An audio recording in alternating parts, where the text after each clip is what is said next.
A big question tonight, where is the salt? It is a question that our team here at News 5 has been getting quite often here, as road salt is getting harder to come by. Now, earlier this week, our Catherine Ross reported on shortages at hardware stores and in local communities.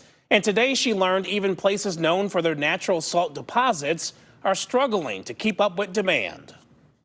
It's been a slippery situation this winter. My brother just brought me salt, like I said, because he came here and he's like, your driveway and steps are like a sheet of ice. From homes to roads. This last week, no, they've been pretty crappy.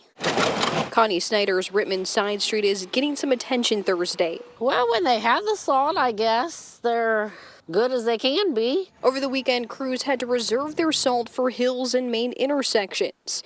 The city said supply chain issues made it difficult to keep up with Mother Nature. Everybody's like, well, how can we be out of salt? But Morton Salt's right down on Salt Street. The hunt for salt has been region-wide, even in towns supported by a salt economy. This Morton facility mainly produces cooking and medicinal salt, not road salt, but we've been covering the company's role in road treatment for decades. One big snowfall after another has created a huge demand for salt this year, and salt mining companies like Morton Salt cannot dig it up fast enough. So it's no wonder why the recent salt shortage saw this kind of response. Social media comments about salt mines on Lake Erie shore and a tone of surprise from neighbors. Very.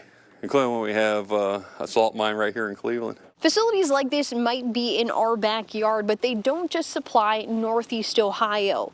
Economists say the entire supply chain is under pressure right now from back-to-back storms and frigid temperatures in multiple states. Not only do we produce a lot of salt, but we don't use it all here. We send it to other states in the Great Lakes region. Case Western economics professor Jonathan Ernest explains critical shortages elsewhere are creating high demand. Morton didn't reply to a request for comment, but Cargill tells us it's working overtime to keep up. Ernest says our proximity to salt mines doesn't necessarily give Northeast Ohio an advantage. I would say we're reasonably well positioned, but not to the extent that, if we need salt tomorrow, we can just go out with some shovels under the lake and dig it up and toss it out on the roads. He says Mother Nature will be the biggest factor in supply catching up with demand.